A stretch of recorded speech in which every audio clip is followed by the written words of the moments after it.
Hey, what's going on, DDO players? Axel here. In this video, I'll be presenting my list of the top 5 adventure areas in DDO. What I'm considering most in this list are the fun, immersion, and design of these adventure areas. I'm not so much considering rewards like XP and loot, although I considered them slightly, but they were not the dominating factor in my list. Also, for this video, I put together a lot of footage of these adventure areas. I wanted players who may not have seen all of these to get a good shots of them. I took out the UI bars. I tried to pick a few cool points in each of these adventure areas, so I hope you enjoy. Let's start with my number 5 pick, which is the Sands of Nectar. The Sands of Nectar is the only desert-themed area in DDO. It's a very old classic adventure area. It's been around forever. It was one of the first updates to DDO. This adventure area in particular is a mid-heroic level adventure area. It does house epic level quests, but the adventure area itself was not ever epic.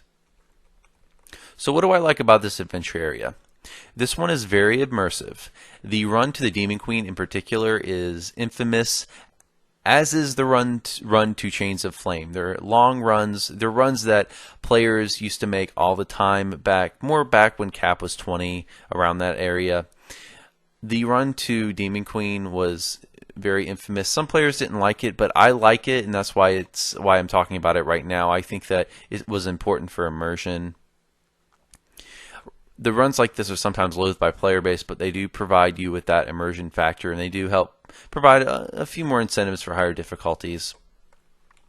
There's a lot of other important aspects to this adventure area. There's the Ring of Spell Storing, which drops from this adventure area. It's still a very, very valuable item today. If you don't know what that does, it has a clicky on it that rejuvenates spell points. It's kind of like a permanent SP pot of sorts. If you can manage to get the epic version, it's much better. The epic version is a little difficult to get because the shard drop rate is quite low in the raid. For the adventure area itself, the graphics still look very good today. There's a lot to explore and find. There's a lot of peaks, there's valleys, and there's a lake. There's a lot of little areas to find. If you really like to roleplay or just run around and explore, this is a great area to do that. There's some cool aspects in this adventure area you don't see in other places in DDO. As I've already mentioned, this is the only desert-themed adventure area in DDO. We also see some pyramids here. It makes you feel like you're in a twisted version of ancient Egypt sometimes. One of these pyramids houses one of the most popular quests in DDO, which is the Chamber of Riam, or most usually called the Wizard King. It's very popular because of its high XP per minute. In the southeast portion of the map, there's a descending spiral structure, which is pretty cool. It leads to the quest Offering of Blood. There's a lot of drow down there, a lot of drow scorpions in particular. It's just a cool defining aspect of this adventure area. Let's move on now to my number 4 pick, which is the Underdark. And this is a pick a lot of you are probably raising your eyebrows at. A lot of people forget about this adventure area. It's not the most popular of adventure areas because there's not a whole lot of reason other than to run the actual Slayer and Explorer portion to be in this adventure area. It only houses one quest, which is the Belly of the Beast, into the belly of the beast, which is not even, if I'm remembering correctly, not even required for Caught in the Web flagging, so it's more of a side quest, so you may not have ever run it. This adventure area is a low epic level adventure area. There's no heroic version. It's a shame that this adventure area is so ignored. I think it's very neat. It's unique. We've got the drow theme, which the drow are, of course, a very popular monster in D&D lore. And it's unfortunate that all this work went into this adventure area and there's just not much there. It's very empty. It only houses one quest, as I've said, yet it's gigantic. But the cool thing about this adventure area is there's a lot to climb. There's quite a bit of climbing here. I really enjoyed going through and finding the explorer points. Some other cool aspects of this adventure area you might not know is you can access this from the back of the King's Forest if you've completed the quest, the Battle for Evening Star. As far as the aesthetics, this area is very dark, it's scary, and it's very different. As I've said before, it houses a lot of drow. It also houses those giant worms. sort of like the end boss in Defile of the Just, but of course, a much easier version. What this adventure area is most known for is the run to the Drow city of Shindelrin. Besides the Belly of the Beast, the only requirement to go into this adventure area is to actually run to the Drow city. You have to run to the Drow city and find it in this adventure area before you can run the Shindelrin chain, which is, I believe, the second chain in the Menace of the Underdark expansion pack. It may be the third. You guys might have to correct me there. Another cool aspect of this adventure area is there's an NPC that gives you a special Undersun goggles that allow you to see the map a little more clearly. I never found it necessary, but it's an option you have if you want to look at the map in a little bit of a different way. I hope this adventure area is utilized more in the future. I think it has a lot of potential. There's plenty of room here for another adventure pack or two should the developers want to put a few more in here. I know lately they haven't been too big on creating new adventure areas, so perhaps utilizing an empty adventure area like this one is the way to go. So if they ever decide to create a new Drow adventure pack, I would like to see the quests put in this area. Next, for my number 3 pick is the Vale of Twilight. Of course, I had to put the Vale in here somewhere. The Vale is one of the most well-known and loved adventure areas in the game. It's a high heroic level adventure area. It does not have any epic support as of yet.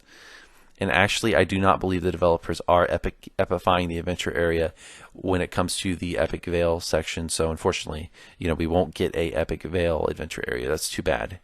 The adventure area contains several sections. There's a Devil's section in the northeast, which connects a little bit with the Devils of Shavarath storyline.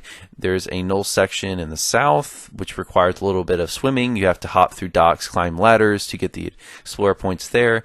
There's a lot of immersion in the Vale. It's a very pretty adventure pack. It's, of course, very well known for housing the flagging quest for the Shroud, which is the most popular raid in DDO's history and the most loved. Getting to the quest is a little bit challenging for the first time. The Rainbow in the Dark is a little tricky to find. You have to find the exact spot to climb up to get there. Also, Cold Coalescence Chamber can be a little tricky to find. You kind of have to run to the back of the map and jump over. There's a variety of terrain here. The Devil section is very apocalyptic feeling. The Knoll section requires climbing, as well as the areas that surround Rainbow in the Dark. It's a very pretty adventure area. Up until we saw some of the newer adventure areas, this was probably considered one of the prettiest adventure area in DDO, and it still holds up pretty well today. Let's move on now to my number 2 pick, which is Three Barrel Cove. In my opinion, Three Barrel Cove, despite its age, is the second prettiest adventure area in DDO. It has a unique tropical atmosphere that we just don't see in a lot of areas of the game. The only other area where we see this sort of atmosphere is the House D chain, but the House D chain doesn't really have an adventure area unless you include the adventure area that houses the quest Bargain of Blood. The tropical atmosphere, as I've said, it looks great despite the pack's age, which is impressive. I feel like if you go into this adventure area and you crank up the graphics, it still holds up today. It's very, very pretty. There's a lot to see here. It's a beachy, sandy vibe. It's very sunny. It holds a contrast to most of the content in DDO, which is why I have a soft spot for it.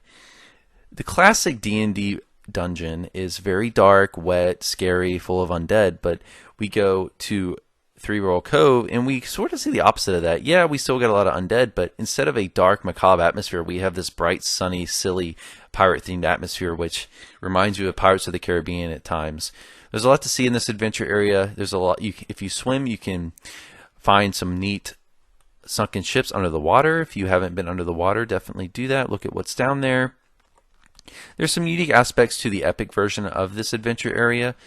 And there is a heroic, a low-level heroic, and a mid-level epic adventure area version of each of these adventure areas. The epic version contains aerial bombardments, which are ships that fly around in the air. It's something very unique to Three Barrel Cove. It's a cool mechanic that the developers put in when they epified Three Barrel Cove. You can shoot down these airships. It gives you just a little bit of flavor to the area. I enjoy it, even though it may not be the most complicated type of combat there is. There's a variety of enemies throughout the adventure area, rare encounters with unique art styles and weapons. You see Jack Gibbers here, who is a wraith that runs around with a sword through it. he also has his own quest where you can find the Jack Jibber's Blade, which is called A Legend Revisited, the epic version anyways. The NPC itself does actually appear in the adventure area as well as in the quest A Legend Revisited. He appears as a rare encounter. And there's also a rare encounter, which I believe it's an ogre, and he has an anchor for a weapon. It's just a silly, cool little thing to see, and I hope that there's a way to mirror that someday. There's some very high points in Three Barrel Cove. You can climb up, particularly in the northern parts of the map. There's some really high areas you can climb up to and get some very impressive views. So if you've never looked around Three Barrel Cove much, I recommend you go through, do the explorer points just to see what this adventure area has to offer. Let's move on now to my number one pick, which is the Stormhorns. In my opinion, the Stormhorns is the best adventure area in the game by quite a large margin. It's a high-level epic adventure area. There's also a heroic support. There's also heroic support as well. I don't think it's even close. I think Stormhorns is by far the best. It's the biggest. It's just massive. There's so much to see here. The graphics in this adventure area are the best in the game, hands down. Some of the overlooks from the mountains are just jaw-dropping. I remember going through this adventure area for the first time when Shadowfell Conspiracy first came out, and I was just shocked at all the work that went to this adventure area, and I very much appreciate all the developer work that went into this pack. Menace of the Underdark sometimes is not appreciated by players because it didn't have a raid with it, and players didn't like that for an expansion pack. They felt it was a little short, but when you go into the Stormhorns, you can really see all the effort that was actually put into this pack by the developers. There's so much detail here. There's all kinds of enemies. There's orcs, griffins, harpies, and everyone's favorite enemy, the owlbear. There's a lot of unique encounters in this adventure area that require you to do various tasks such as collecting deer meat. It's sort of like Necro 4 in that way. It's one of these adventure areas that doesn't just have fights in combat for the encounters. There's actually various tasks to perform. There's a lot of immersion to be had in finding the quest. Some of the quests in the northern part of the map, you have to actually make a run up the mountain to find a teleportation point. There's a way around this. You can have a friend kill you and grab your soul stone and teleport up to the top for you, but if you don't have a friend available, you will have to make the run. The explorer points I feel are worth it. The XP is not bad at all in heroic or epic, and it's worth it. And I urge you, if you have not done the Explorer points in Stormhorns, even if it's not the best XP per minute in the game, do it, because you'll have gain an appreciation for everything the Stormhorns has to offer and all the work that went into this adventure area. Run the Explorer points, just check out all the little details in this map.